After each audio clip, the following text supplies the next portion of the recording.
کہ قوم عاد اور قوم سمود میں کو اللہ نے جسمانی نعمتوں سے بھی نوازا تھا اور معاشی ترقی سے بھی نوازا تھا. سمجھتے ہو؟ معاشی لحاظ سے بھی کھاتے پیتے اور جسمانی لحاظ سے بھی لمبے لمبے قد کے. تو ظاہر ہے پیغمبروں کی باتیں ان کی سمجھ میں نہیں آنی تھی, کیونکہ پیٹ بھرے ہوئے تھے, عمریں لمبی لمبی تھیں اور بڑی معاشی ترقی. وما بلغوا معشار ما آتیناہم, اللہ عربوں سے کہہ رہا ہے کہ تم ان کی ترقی کے 10ویں حصے کو بھی نہیں پہنچے جو ہم نے وسائل ان کو دیے تھے. آپ اندازہ لگاؤ کہ جو قوم چٹانوں کو تراش کے پہاڑوں کے اندر محلات تعمیر کر لیتی ہو, اس قوم میں کتنی یعنی کتنا زبردست فن جانتی تھی وہ. ہم جب کبھی سفر کرتے ہیں نا, ابھی جیسے میں ادھر گلگت وغیرہ کی طرف گیا تو بہت بڑی بڑی مضبوط چٹانیں, آپ ذرا کوئی چیز لے کے ان چٹانوں کو کھودنا شروع کرو, آدمی کانپنا شروع کر دے گا کہ بھائی یہ مشینوں کے بغیر ممکن نہیں ہے. لیکن قرآن کہتا ہے کہ یہ لوگ کیا کرتے تھے, چٹانوں کو تراش کے نا چٹان کے اندر پورا محل تیار ہو جاتا تھا. تو کچھ تو قابلیت ہوگی نا اس قوم میں, وہ مشینوں سے کرتے ہوں یا ہاتھ سے کرتے ہوں, یا قرآن نے اس کا ہو سکتا ہے کوئی اتنی ترقی ہو چکی ہو, سائنسی ترقی, کہ وہ مشینوں کے ذریعے کر رہے ہوں, یہ بھی ممکن ہے. لیکن کیا ہے, اس ترقی نے انہیں خدا کے قریب لے جانے کے بجائے خدا سے دور کر دیا. یہی آج ہو رہا ہے. تبھی قرآن کہتا ہے کہ اگر ہم رزق کی ایسی فراوانی کر دیں کہ سب کے پیٹ بھریں, دنیا میں کوئی غم اور ٹینشن ہی ختم, سارے غم اور ٹینشنیں بالکل ختم ہو جائیں, تو اللہ فرماتے ہیں اس کا رزلٹ کیا ہوگا. ہونا تو یہ چاہیے سب خدا کے سامنے سجدہ ریز ہوں, سب اللہ اللہ کرنے لگے, اللہ تو نے ہر قسم کی ٹینشن سے ہمیں کیا کر دیا ہے, آزاد. اے اللہ اب تو بیوی کی ایک ٹینشن تھی وہ بھی ختم ہو گئی, یعنی وہ نیک بن گئی وہ, یعنی کہ اے اللہ ساری ٹینشنیں ہماری ختم, اب تو عمریں بھی لمبی ہو گئیں, کرونا بھی ختم ہو گیا اور مالی وسائل بھی, کھلا کھائیں گے تے, پنجاب میں کہتے ہیں نا کھلا کھائیں گے تے ننگا نہائیں گے, وہ بولتے ہیں اس طریقے سے. تو اب بڑے لائف کو انجوائے کریں گے اور اب ہم تیرا شکر ادا کریں گے. اب حج بھی ٹائم پہ ہوگا, داڑھی بھی رکھیں گے, 5 ٹائم نماز بھی پڑھیں گے, اب تو کوئی ٹینشن ہے ہی نہیں. ہونا تو یہ چاہیے نا, لیکن اللہ کہتے ہیں ایسا ہوگا نہیں. وَلَوْ بَسَطَ اللَّهُ الرِّزْقَ لِعِبَادِهِ, اللہ اگر رزق کو بالکل اوپن کھول دے نا کہ کوئی غریب ہی نہ رہے دنیا میں, سب کے پیٹ بھر جائیں اور بالکل ہر ٹینشن دور ہو جائے, لَبَغَوْا فِي الْأَرْضِ, فرمایا یہ سارے باغی بن جائیں گے میرے. جو تھوڑا بہت مجھے مان رہے ہیں نا اور میری بات سن لیتے ہیں, ایک بندہ بھی اتوار کے بیان میں نہیں آئے گا, نہ جمعے کے بیان میں نہ اتوار کے بیان میں, ایک بھی نہیں آئے گا. بولے گا ضرورت کیا ہے, کیوں سنیں, پیسے ملتے ہیں کیا یہاں پہ. نہ علماء کی باتیں سنی جائیں گی, نہ مدرسوں میں لوگ اپنے بچوں کو دین کے لیے فارغ کریں گے. بھائی قوم کہتی ہے ہمارا اصل مسئلہ یہی ہے کہ روٹی ملے, کپڑا ملے اور پیٹ بھرے ہمارا, مکان ملے, مکان بھی مل گئے, روٹی بھی مل گئی, پیٹ بھی بھر گیا, ٹینشنیں بھی ختم ہو گئیں. تو اللہ نے کچھ نہ کچھ ٹینشنیں رکھی ہوئی, حتیٰ کہ جو ٹینشن فری ملک ہے نا ان میں بھی ٹینشنیں ہیں. یہ یورپ اور آسٹریلیا تو ٹینشن فری ملک ہے نا, ان میں وہ ٹینشنیں تھوڑی ہیں, ان کے بیوی کی ٹینشن ہی نہیں ہے, تو اب کہہ کیا گیا. بھائی یہ خواتین سے میں بولتا ہوں, میں مزاح کرتا ہوں, اس کو سیریس نہ لیا کریں. وہ پھر کمنٹس ہوتے ہیں, اچھا ہر بیان میں جو ہے نا ہمیں رگڑا لگ رہا ہوتا ہے کہ یہ ٹینشن ہوتی ہے. مذاق میں کہہ رہا ہوں کیونکہ میں بھی شادی شدہ آدمی, ہم نے بھی عزت کے ساتھ گھر جانا ہے. آئی بات سمجھ, میں تو 3 دفعہ شادی شدہ آدمی ہوں. ایک شادی شدہ کتنا مظلوم ہوتا ہے, جو شادی شدہ ضرب 3 ہو تو وہ سوچ لو, وہ تو بیچارہ اس کا تو زندہ ہے, بس یہ کمال کی بات ہے. تو اللہ کہتے ہیں کہ اگر ہم ٹینشنیں ختم کر دیں نا, تو میں یہ کہہ رہا تھا کہ جن ملکوں میں سرے سے کوئی ٹینشن نہیں ہے وہاں بھی بہت ٹینشنیں ہیں. وہ آپ کو لگ رہا ہے کہ ٹینشن نہیں ہے. ایک بڑی ٹینشن پتہ ہے انسان کو کیا ہوتی ہے, جب ساری ٹینشنیں ختم ہو نا, تو ایک بڑی ٹینشن یہ ہوتی ہے کہ یہ چھن نہ جائیں یہ ساری چیزیں ہم سے, یہ چیزیں ہم سے. تو اللہ نے کسی نہ کسی کو, اچھا ایک بات خوب سمجھ لیں, جو یہ سمجھتے ہیں نا میں بڑی ٹینشن میں ہوں اپنے بارے میں, جو بھی یہ سمجھتا ہے اور دوسرے سارے خوشحال ہیں, تو ایسا نہ سوچا کریں. بعض دفعہ سامنے والے کو ایسی ٹینشن ہوتی ہے کہ وہ اگر آپ کو مل جائے نا, آپ کا یار میں پہلے زیادہ صحیح تھا یہ والی, تو جس حال میں اللہ نے رکھا ہے نا اللہ کا شکر ادا کیا کریں. کچھ پتہ نہیں ہوتا کہ سامنے والے کو کیا ٹینشن ہے اور وہ کس مصیبت میں زندگی گزار رہا ہو. تو جو اللہ نے جس حالت میں رکھا ہے, تو قرآن کہتا ہے اگر ہم رزق کی فراوانی کر دیں اور ساری پریشانیاں ختم کر دیں تو شکر گزاری کے بجائے کیا پیدا ہوگا؟ بغاوت پیدا ہوگی, نافرمان بن جائیں گے. اس سے ہمیں ایک اصول یہ پتہ چلا کہ پیٹ بھر کے شکر ادا, پیٹ بھرے ہوئے کا شکر ادا کرنا مشکل, خالی پیٹ شکر ادا کرنا آسان ہے. سمجھتے ہو بات؟ اب ہونا تو یہ چاہیے کہ پھر ہم اللہ سے دعا مانگیں کہ اے اللہ تو ہمیں ٹینشنیں دے دے تاکہ ہم تیرے قریب ہو جائیں, لیکن حدیث میں ہمیں اس سے منع کیا.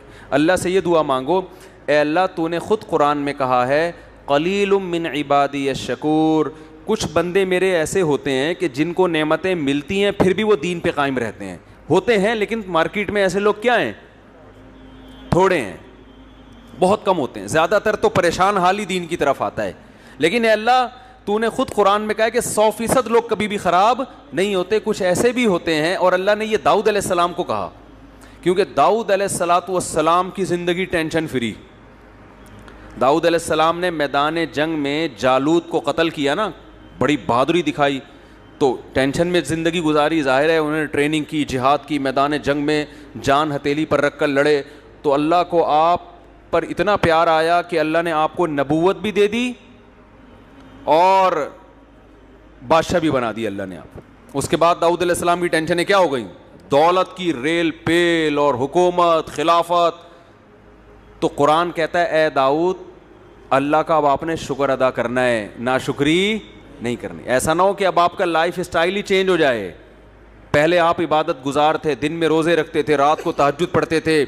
داؤد علیہ السلام, حدیث میں آتا ہے سب سے بہتر روزہ وہ ہے جو داؤد علیہ السلام رکھا کرتے تھے. پوری زندگی داؤد علیہ السلام نے ایسے روزہ رکھا ہے, ایک دن روزہ ایک دن ناغا, ایک دن روزہ ایک دن ناغا, پوری زندگی. کیوں یہ سب سے افضل روزہ کیوں ہے؟ اس لیے کہ روزے کا جو بنیادی مقصد ہے نا وہ اپنے جسم کو کمزور کرنا نہیں ہے. سمجھ رہے ہو؟ کیونکہ حدیث میں آتا ہے المؤمن القوی خیر من المؤمن الضعیف, طاقتور مومن کمزور مومن سے اللہ کو زیادہ محبوب ہے. اگر روزانہ روزے رکھ کے کمزور ہو جائیں گے تو پھر لڑے گا کون ہے بھائی؟ جہاد میں کیسے لڑیں گے؟ گھر بیوی بچوں کے حقوق کیسے ادا کریں گے؟ محنت کیسے کریں گے؟ یہ تو مسلمان تو ترقی میں پیچھے رہ جائیں گے نا. اور اگر اس چکر میں کہ کمزور نہ ہو روزہ ہی نہ رکھیں تو یہ بھی غلط ہے, کیونکہ صرف جسمانی طاقت نہیں چاہیے, ہمیں روحانی طاقت بھی چاہیے. اور روحانی کہاں سے آتی ہے؟ وہ تو روزہ رکھنے سے آتی ہے. روزہ آپ کو خواہشات سے کیا کرتا ہے؟ روکتا ہے. روٹی کھانے کا دل چاہ رہا ہے, نہیں کھا رہے آپ, تو آپ میں اپنے نفس کے خلاف ایک قوت پیدا ہوتی ہے. بھائی دنیا میں سب سے بڑا مسئلہ یہی ہے نا کہ جو دل چاہتا ہے بس کرنے کا سوچتا ہے انسان, اب قوت برداشت ہی ختم ہو گئی ہے نا. تو روزہ کا مقصد کیا ہوتا ہے؟ خواہشات پہ کنٹرول کرنا. علماء کہتے ہیں کہ اگر ڈیلی آپ روزہ رکھیں گے نا تو خواہشات پہ کنٹرول کرتے کرتے اسی کی عادت ہو جائے گی روزے کی, پھر زیادہ روٹی اور ان چیزوں کی طرف دھیان ہی نہیں جائے گا آپ کا. سمجھتے ہو؟ تو اس سے کیا ہوگا کہ جسم تو کمزور ہونا شروع ہوگا کیونکہ ڈیلی روزہ ہو رہا ہے, روحانی قوت اس طرح سے بڑھے گی نہیں کیونکہ آپ یوز ٹو ہو گئے نا, عادی ہو گئے آپ.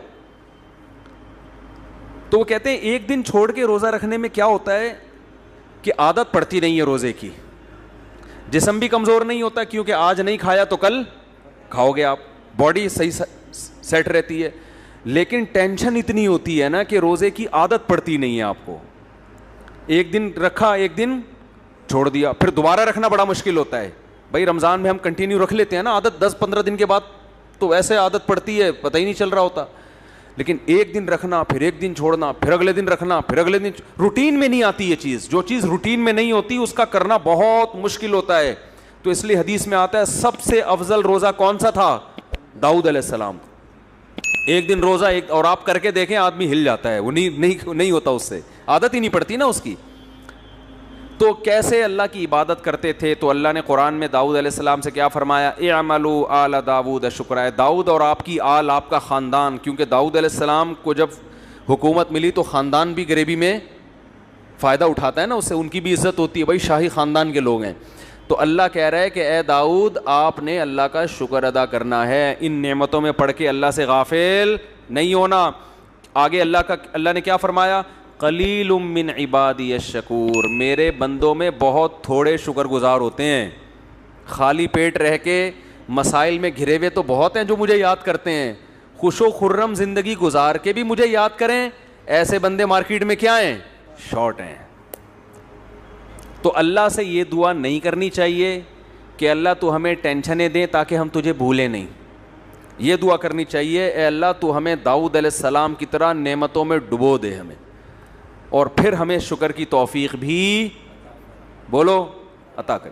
وجہ کیا ہے, ٹینشنیں مانگنا یہ عبودیت کے خلاف ہے. ہم اللہ کے غلام ہیں نا, غلام بھیک مانگتا ہوا اچھا لگتا ہے, ٹینشن مانگتا ہوا اچھا نہیں لگتا. کوئی بھکاری آئے آپ کے گھر پہ اور آپ کو اس پہ ترس آیا اور وہ کہہ رہے کہ ایسا کرو کہ میری جیب میں جو 50 روپے بھیک کے جمع وہ بھی نکال لو مجھ سے, میں چاہوں میرے اندر کانفیڈنس پیدا ہو, تو آپ اس کو بھکاری سمجھو گے؟ بھکاری تھوڑی سمجھو گے. تو انسان کے سامنے تو بھکاری نہ بنے, لیکن اللہ کے سامنے کیسا بنے؟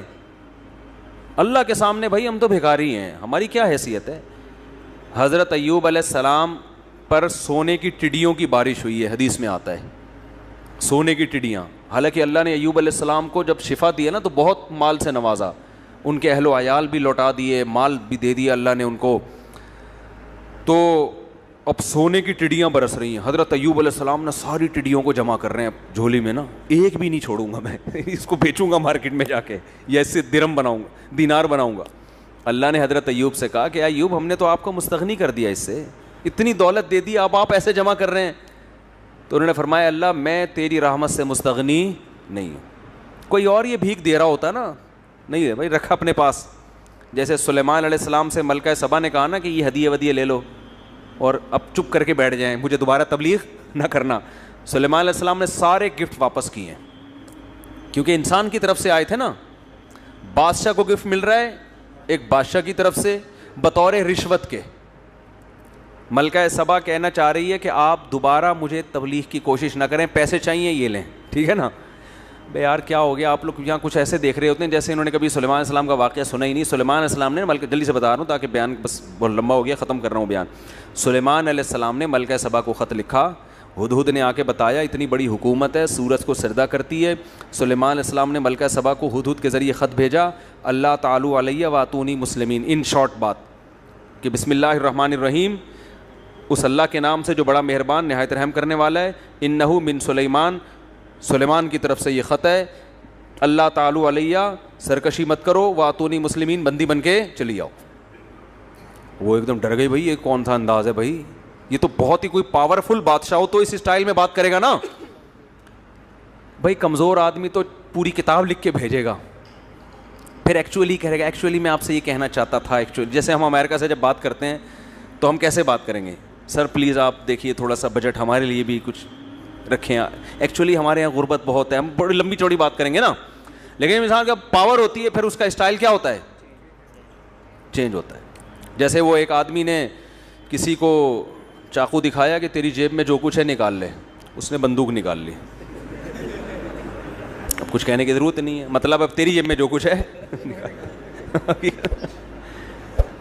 اور اگر بندوق جیب میں نہ ہوتی تو وہ کیا کر رہا ہوتا ہے, ایکچولی دیکھیں میرے چھوٹے چھوٹے بچے ہیں یار, میرا ابھی موبائل میں نے خریدا, یہ لمبی چوڑی بات کر رہا ہوگا.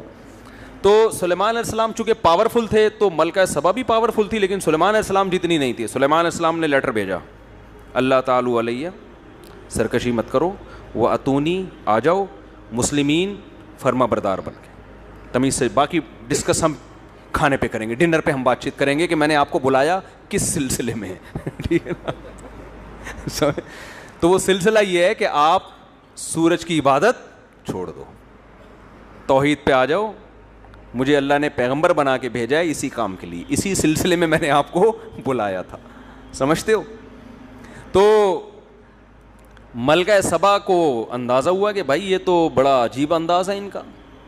تو ملکہ سبا نے کیا سوچا کہ شاید ان کو پیسوں کی لالچ والچ ہو, تو میں اتنے قیمتی گفٹ ان کے پاس بھیجتی ہوں کہ دوبارہ اس قسم کا لیٹر نہیں بھیجیں گے. جیسے کراچی میں جب بھتہ خوری چل رہی تھی نا تو کسی بدماش کا دکان پہ فون آتا تھا اتنے پیسے لے کے فلاں جگہ پہنچ جا, وہ پہنچ جاتا تھا بیچارہ تھیلا لے کے, سر یہ ہے آئندہ میں خود ہی پہنچا دیا کروں گا, آپ فون کرنے کی زحمت نہ فرمائیں. تو ملکہ سبا یہ سمجھی کہ شاید یہ بھی معاذ اللہ لالچی ہیں, ان کو پیسے ویسے چاہیے. تو جب وہ آئے نا ہدیے ودیے کروڑوں روپے کے ہدیے لے کر, تو سلیمان علیہ السلام نے یہ نہیں ایوب علیہ السلام کی طرح سارے ہدیے جمع کر لی, لاؤ بھائی یہاں شاباش بھائی گودام بھرے بھائی, چل گودام کا دروازہ کھول مال لوڈ کر. ایوب علیہ السلام تو یہی کر رہے تھے نا کہ وہ چادر میں ساری ٹڈیاں جتنی بھی گری ہیں کہ ایک بھی نہ رہ جائے, ساری جمع کرو, ایک بھی نہیں چھوڑوں گا. تو سلیمان علیہ السلام بھی تو یہ کر سکتے تھے نا کہ بھائی سارا مال جمع کرو, نا نا نا نا, کیونکہ وہ انسان کی طرف سے تھا نا اور بادشاہ کی طرف سے تھا, ایک ملکہ کی طرف سے اپنی دھونس جمانے کے لیے. تو کہہ رہے ہیں بھائی سلیمان علیہ السلام نے الفاظ کیا کہے, ارجع الیہم, کہا کہ فلن اتمدوننی بمال, پیسے دینا کہ میری مدد کرنا چاہتے ہو, فما آتانی اللہ خیر مما آتاکم, میرے رب نے جو مجھے نعمتیں دی ہیں وہ تم سے بہتر, میں تمہارے ٹکڑوں کا محتاج نہیں ہوں.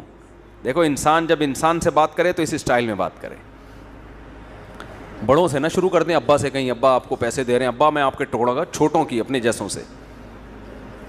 جو محبت سے گفٹ دے رہا ہوں وہ تو ٹھیک ہے, لیکن جو دھونس جمانے کے لیے دے رہا ہوں نا, تو خریدنے کے لیے آپ کو اس کے ساتھ یہی اسٹائل ہونا چاہیے. ابے اللہ نے ہمیں بہت کچھ دیا ہے, تمہارے ٹکڑوں کے محتاج نہیں ہیں, سمجھتے ہو. تو سلیمان علیہ السلام نے کیا فرمایا, ما آتانی اللہ خیر مما آتاکم, میرے رب نے جو مجھے دیا ہے وہ تمہاری نعمتوں سے بہت زیادہ, بل انتم بہدیتکم تفرحون, اصل بات یہ ہے کہ تم اترا رہے ہو, دھونس جمانا چاہ رہے ہو کہ ہمیں اتنا ہمارے پاس ہے, شو بازی میں آئے ہوئے ہو. پھر کہنے لگے ارجع الیہم, قاصد سے کہا واپس چلا جا آرام سے, اور اب خط نہیں آئے گا, اب خط نہیں آئے گا. فَلَنَأْتِيَنَّهُمْ بِجُنُودٍ لَا قِبَالَ لَهُمْ بِهَا, اب لشکر آئے گا اور ایسا لشکر لے کے ملک سبا پہ حملہ کروں گا کہ یہ اس کا مقابلہ نہیں کر سکتے. وَلَنُخْرِجَنَّهُمْ مِنْهَا أَذِلَّةً, سب کو رسوا کر کے ملک بدر کر دوں گا میں. وہ ڈر گئی بھائی, یہ پیسوں کی لالچی نہیں ہے. تو یہ جو انداز سلیمان علیہ السلام کا تھا یہ تکبر نہیں ہے, اس کو کہتے ہیں استغنا, کہ مخلوق کے سامنے بھکاری پن نہیں دکھانا.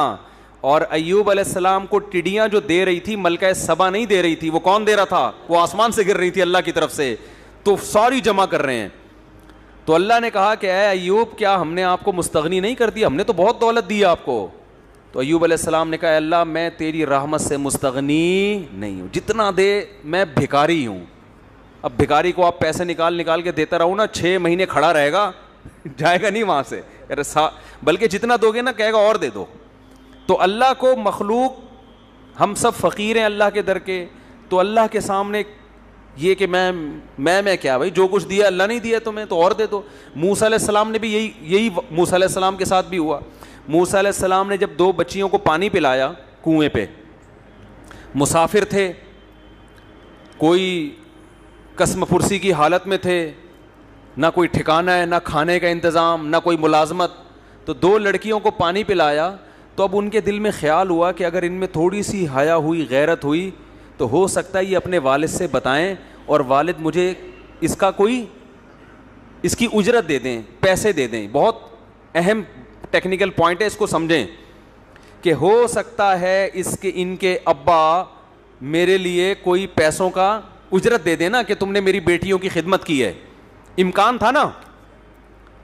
اب ہونا تو یہ چاہیے تھا کہ بھئی جا کے ان لڑکیوں سے کہہ دیتے دیکھو میں مسافر ہوں, میں نے تمہیں پانی پلایا ہے اور مجھے بھوک بھی لگ رہی ہے, نہ میرے پاس کوئی ٹھکانہ ہے, تو تم نے بتایا تمہارے ابا بوڑھے ہیں, تو ابا سے جا کے بولو کہ کچھ تھوڑا سا روٹی پانی کا انتظام ہو جائے. ہونا تو یہ چاہیے تھا نا. لیکن موسیٰ علیہ السلام نے ایسا بولو نہیں کیا. کیوں؟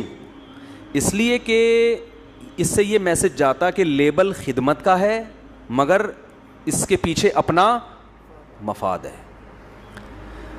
2 پوائنٹ ہیں, بس یہ بات کر کے بیان ختم کرتا ہوں, بہت اہم پوائنٹ ہے. دیکھو موسیٰ علیہ السلام جب گئے نا ان لڑکیوں کے ابا سے ملے, بعد میں جا کے ابا نے کہا کہ آپ 10 سال بکریاں چراؤ یہ خدمت آپ کرو گے, اس کے بدلے میں میری بیٹی آپ کے نکاح میں. یہاں موسیٰ علیہ السلام خدمت کا معاوضہ لے رہے ہیں کہ نہیں لے رہے؟ بولو نا. سیدھا صاف کہہ رہے ہیں کہ میرا مہر یہ کہ 10 سال میں بکریاں چراؤں گا, لیکن آپ کی بیٹی میرے نکاح میں آپ کو دینی ہے, یہی مہر ہے. یہاں خدمت کا معاوضہ لے رہے ہیں اور وہاں خدمت کی ہے تو 1 روپیہ نہیں مانگ رہے. دونوں میں فرق کیا ہے؟ بات آ رہی ہے سمجھ میں؟ فرق یہ ہے کہ وہاں خدمت میں ظاہر یہ تھا, لیبل جو لگا ہوا تھا خدمت برائے خدمت کا لیبل تھا, کیونکہ جب دیکھا کہ 2 بچیاں پیچھے کھڑی ہوئی ہیں تو حضرت موسیٰ کو ان پہ ترس آیا اور ان کے پاس جا کے پوچھنے لگے ما خطبکما, بھائی رش لگا ہوا ہے, لوگ اپنی بکریوں کو پانی پلا رہے ہیں, پانی نکال رہے ہیں, تم دونوں یہاں کیوں کھڑی ہوئی ہو؟ انہوں نے کہا ہمارا بوڑھا باپ ہے, وہ آ نہیں سکتا اور مردوں کے رش میں ہم جا نہیں سکتے. تو اس وقت موسیٰ علیہ السلام نے یہ نہیں کہا تھا کہ ٹھیک ہے میرے روٹی کا انتظام کر دو تو میں ڈول بھر کے دے دیتا ہوں, وہاں یہ نہیں کہا. وہاں خدمت ہو رہی ہے اور لیبل بھی خدمت برائے خدمت کا. یہ شو کیا جا رہا ہے کہ مجھے تم پہ ترس آ رہا ہے, اور حقیقت میں یہی تھا, مجھے تم پہ ترس آ رہا ہے, تمہارا نمبر تو 6 گھنٹے کے بعد آئے گا, کوئی بات نہیں, میں خدمت کر دیتا ہوں, میں لا کے تمہیں ڈول دے دیتا ہوں. ڈول سے پانی نکال کے ان کو دے دیا, جاؤ بھائی اپنے گھر جاؤ. تو وہاں چونکہ خدمت کا لیبل خدمت کا تھا, وہاں دل میں یہ لالچ رکھنا جائز نہیں تھا. جیسے کہ آج کل لوگ خدمت کر رہے ہوتے ہیں کسی بوڑھے کی, مقصد ہوتا ہے کہ کوئی وصیت لکھ کے چلا جائے ہمارے نام. باس کی خدمت ہو رہی ہے لیکن مقصد ہے کہ ہماری تنخواہ بڑھا دے, چاپلوسی ہو رہی ہے. اماں کے پاؤں دبائے جا رہے, بیگم کے ساتھ بہت اچھے بن گئے, نیت یہ کہ دوسری شادی کی اجازت دے دے. بعض جب مرد دوسری کا ارادہ کرتا ہے نا, بیگم کے ساتھ بہت اچھا سلوک شروع کر دیتا ہے, وہ عورتیں سمجھ جاتی ہیں اس کے ارادے نیک نہیں ہیں. تو یہ بھی خیانت ایک قسم کی کہ آپ لیبل خدمت کا لگا رہے ہو اور دل میں آپ کے کیا ہے, مقصد کچھ اور ہے. یہ خیانت ہے, یہ شریعت میں پسندیدہ کام نہیں ہے. تو وہاں موسیٰ علیہ السلام نے لیبل چونکہ خدمت کا لگایا تھا, اس لیے ان سے نہ روٹی کا مطالبہ کیا, نہ یہ کہا کہ میں مسافر ہوں, میرے لیے کوئی انتظام ہو جائے رہائش کا, کچھ ایک حاجت بھی ذکر نہیں کی. لیکن کیا پیغمبروں کی طبیعت میں اعتدال ہوتا ہے, کیسے فطرت پر ہوتے ہیں. دل میں ایک لالچ پیدا ہوئی, ایک طمع پیدا ہوئی کہ بھائی ہو سکتا ہے ان کو خود ہی خیال آ جائے کہ بھائی ایک بندے نے ہماری خدمت کی ہے تو اس سے ہم حال احوال تو پوچھیں, کون ہو, کہاں سے آئے ہو, کدھر رہتے ہو. وہ لڑکیاں چلو شرم کی وجہ سے نہیں پوچھیں گی, جب وہ گھر جا کے بتائیں گی تو ابا پوچھیں گے بھائی روزانہ تو 6 گھنٹے لگتے ہیں, آج اتنی جلدی کیسے آ گئی.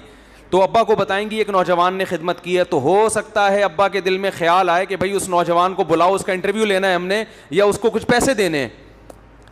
یہ ساری چیزیں حضرت موسیٰ کے دماغ میں پیدا ہونا شروع ہوئی, مگر ان لڑکیوں سے نہیں کہہ رہے. مگر اب یہ بھی نہیں ہے کہ جب حضرت موسیٰ کے دل میں یہ خیال آیا تو اللہ سے بھی نہ کہیں, نہ ہاتھ اٹھا کے اللہ سے دعا مانگنا شروع کر دی کہ اللہ میرے دل میں یہ خیال تو آ رہا ہے کہ شاید یہ مجھے بلائیں, ان کے والد صاحب کوئی پیسے ویسے دے دیں, مجھے اس کے اجرت دے دیں تاکہ میرے لیے 1-2 وقت کی روٹی کا انتظام ہو جائے, ٹھکانہ مل جائے. تو اے اللہ میں ان سے تو نہیں کہہ رہا, کیونکہ پھر ان کے دل میں یہ وسوسہ آ سکتا ہے کہ یہ اس خدمت کے پیچھے معاذ اللہ لالچ تھی, جبکہ میری خدمت کے پیچھے کوئی لالچ نہیں تھی. لیکن اگر جو میرے دل میں خیال پیدا ہو رہا ہے نا, تو اس خیال کو حقیقت میں اگر تبدیل کر دے تو مجھے اس پر کوئی اعتراض نہیں ہے. تبھی دعا مانگی. ثم تولی الی الظل, قرآن کہتا ہے درخت کے سائے کے نیچے آئے اور اللہ سے دعا مانگ. جب بچیوں کو پانی پلایا نا لڑکیوں کو, تو فوراً درخت کے نیچے آ کے کھڑے ہو کر کہنے لگے ربی انی لما انزلت الی من خیر فقیر, اے اللہ تو نے اگر میری طرف کسی خیر کے نازل کرنے کا ارادہ کر لیا ہے تو میں اس کا فقیر ہوں, محتاج ہوں, اپنے فیصلے سے پیچھے نہیں ہٹنا. ٹھیک ہے نا, کیا زبردست بلاغت ہے قرآن کی, اور پیغمبر کیسے اعتدال پر ہوتے ہیں. اللہ سے مستغنین, آپ نے بھی اگر کسی کی خدمت کی نا اور آپ کو یہ خیال آ جائے کہ شاید پیسے دے دے اور آپ محتاج بھی ہو, اس سے نہیں مانگو, مگر اللہ سے کہہ سکتے, اللہ سے آپ ضرور کہو, اللہ سے تھوڑی مستغنی ہے. تو اللہ نے آپ کی دعا ایسی قبول کی کہ ان کے والد نے تو کہا تھا, بچیوں کو بھیجا کہ جاؤ اس نوجوان کو ہم اجرت دینا چاہتے ہیں. والد بھی یہی چاہتے تھے ان کو اس کے پیسے دیں, غیرت مند تھے نا, بھئی ایک نے خدمت کی اگرچہ بغیر اجرت کے کی ہے, لیکن ہم بغیر اجرت کے خدمت نہیں لیتے, ہم معاوضہ دیتے ہیں. یہ غیرت مند ہونے کی علامت ہوتی ہے. اور جو بے شرم ہوتے ہیں ایک نمبر کے, وہ مزدوروں سے ڈبل کام لیتے ہیں اور پیسے جو اس کی اصل بنتی ہے نا وہ بھی کم وقت 2 مہینے ڈیلے کر دیتے ہیں. ایسے بھی مارکیٹ میں آپ کو بے شرم ہول سیل کے حساب سے ملیں گے. ادھر موسیٰ علیہ السلام کے جو سسر تھے وہ فری کی خدمت کے بھی کہہ رہے نہیں, فری میں نہیں بلکہ اس کا معاوضہ دوں گا. اور یہاں پہلے بتاتے ہیں تمہاری یہ دہاڑی ہے, کام اس سے زیادہ لیتے ہیں اور ٹائم پہ اجرت نہیں دیتے. تو یہ غیرت کے بالکل الٹ ہو گئے کہ نہیں ہو گئے؟ تو اب بتاؤ کون سا اچھا ہے, بے غیرت بننا اچھا ہے یا غیرت والا بننا اچھا ہے؟ جب غیرت والے بنو گے نا تو اللہ کے وہ معاملات ہوں گے جو موسیٰ علیہ السلام کے ساتھ ہوئے اور ان کے سسر کے ساتھ ہوئے. پھر غیب سے اللہ کی مددیں ایسے ہوتی ہیں. تو حضرت موسیٰ علیہ السلام گئے ہیں, ان لڑکیوں نے کہا کہ بھائی ہمارے والد آپ کو اجرت دینا چاہتے ہیں. اور وہ اجرت جب پورا انٹرویو ہوا تو حضرت وہ جو انہوں نے تو کہا میں اپنی ایک بیٹی آپ کے نکاح میں دینا چاہتا ہوں. پورا گھر کا انتظام ہو گیا کہ نہیں ہو گیا بھائی, شادی بھی ہو گئی, ملازمت بھی مل گئی, بھی بکریاں چرانی ہے, کھانے پینے کا بھی انتظام, بیگم بھی مل گئی, مسافر کو اور کیا چاہیے بھائی, سارے انتظامات ہو گئے. کیوں؟ دعا بڑی تگڑی مانگی تھی. تو میری بھی یہ عادت ہے, مجھے بھی کبھی کہیں کچھ ایسا امید ہو نا کسی بھی معاملے میں تو میں یہ دعا لازمی پڑھتا ہوں, ربی انی لما انزلت الی من خیر فقیر. اس کو یاد کر لیں, کہیں آپ کو امید ہو نا کہیں سے کچھ ملنے والا ہے آپ کو, تو آپ اور اس سے کہنا نہ چاہ رہے ہو آپ, تو پھر اس سے نہ کہیں لیکن اللہ سے, اے اللہ اگر اس کے دل میں خود ہی خیال آ جائے تو میں تیری رحمت کا بہرحال محتاج. تو بات کو سمیٹتا ہوں یار, کہاں سے کہاں چلے گئے. آج تو میں نے مختصر بیان کرنا تھا, بہت ہی لمبا ہو گیا. تو میں یہ عرض کر رہا تھا کہ داؤد علیہ السلام کو اللہ نے نعمتیں دی اور فرمایا کہ شکر گزار لوگ تھوڑے ہی ہوتے ہیں, جو تھوڑی چیز ہوتی ہے اس کی قدر ہوتی ہے نا. تو ہمیں بھی اللہ سے دعا مانگنی چاہیے, اللہ تو نعمتیں دے مگر تکبر نہ ہو. تو قوم عاد اور قوم سمود کا مسئلہ کیا تھا؟ پیٹ بھرے ہوئے تھے اور قد لمبے لمبے, صحتیں بڑی خاندانی رکھی ہوئی تھیں, تو ان کو پیغمبروں کی باتیں سمجھ میں نہیں آئیں. تو اللہ نے ان دونوں قوموں کو جو ہلاک کیا بہت ہلکی چیز سے, آواز سے ہلاک انسان آرام سے ہوتا نہیں, بڑے بڑے دھماکے ہوتے ہیں, بہت بڑا دھماکہ ہوگا تو کان کے پردے پھٹ جائیں گے. لیکن اللہ کہتے ہیں ہم نے فرشتے کو حکم دیا, زور سے چیخ مارے اور ان کے کلیجے پھٹ جائیں. آواز ہلکی چیز ہے. تو اللہ نے یہ بتانے کے لیے کہ تم جو اپنے قد کاٹ پہ ناز کرتے ہو نا, تم ہمارے فرشتے کی آواز کے سامنے نہیں ٹھہر سکتے جو اتنی ہلکی چیز ہے. اور قوم عاد کو تباہ کیا ہوا سے. ہوا بھی بہت ہلکی چیز ہے, ہوا بھی بہت طوفانی چلے گی تو پھر بھی مرتے نہیں ہیں لوگ اتنے آرام سے. لیکن اللہ کہتے ہیں ہم نے قوم عاد پر 6-7 دن اور 8 راتیں جو ہوا مسلط کی ہے, اس 7 لیال و 8 ایام, 7 راتیں اور 8 دن جو ہوا مسلط کی ہے, تو فطر القوم فیہا سرعا. اے مخاطب اگر تو اس منظر کو دیکھتا تو تجھے ایسا لگتا, سرعا عربی میں کہتے ہیں جو پہلوان جس کو پچھاڑا گیا ہو رنگ میں, پہلوان کو گرانا آسان کام نہیں ہوتا, اس کو اٹھا کے پٹخا جاتا ہے, اسی جیسا پہلوان.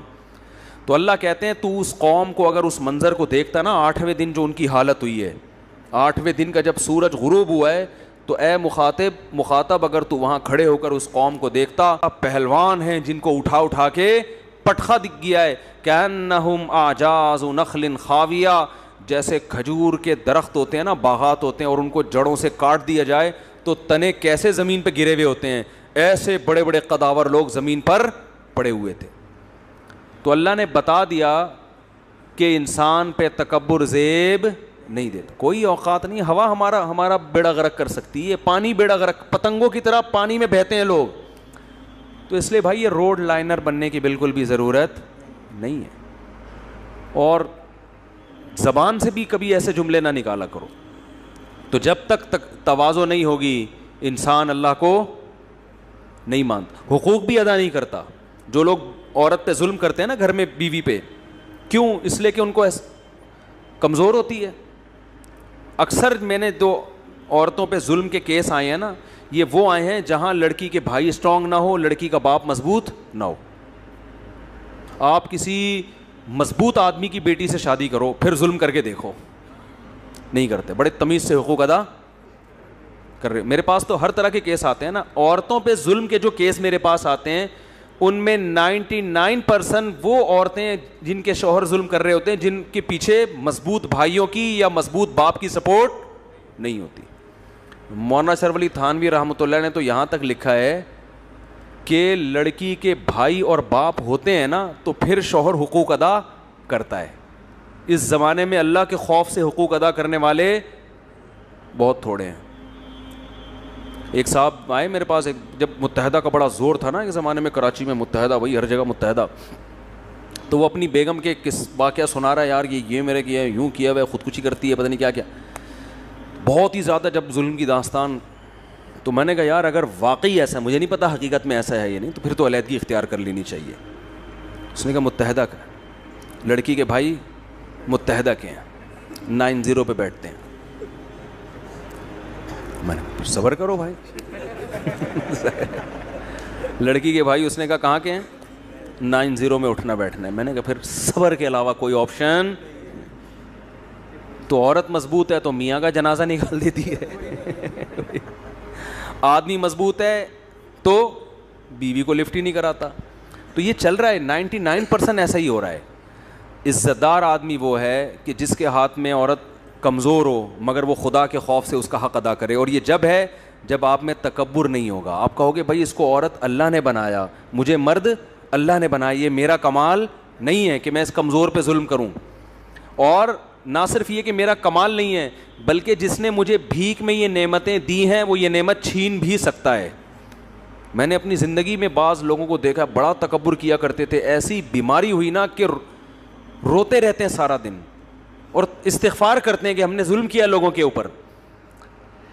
تو اس لیے بھائی نہ کبھی زبان سے ایسا بڑا جملہ نکالے انسان, اور نہ کبھی اپنے سے کمزور کو اپنے سے کمتر سمجھے. اور یہ استحضار رکھے, استحضار کہتے ہیں ہر وقت ذہن میں یہ بات حاضر رکھنا. اس کو استحضار کا لفظ تھوڑا آج کل مشکل ہے نا, بہت سے لوگ سمجھتے نہیں ہیں. یعنی ہر وقت دماغ میں یہ چیز رکھنا کہ یہ سب نعمتیں کس نے دی ہیں, اللہ نے, اور اسے چھیننے کی طاقت بھی ہے. صرف اتنا کافی نہیں ہے کہ دی ہیں بلکہ یہ چھین بھی سکتا ہے, تو کسی بھی وقت چھین سکتا ہے. تو یہ چیز جس میں پیدا ہو گئی وہ انشاءاللہ لا مذہب نہیں بنے گا, وہ خدا کا باغی نہیں بنے گا.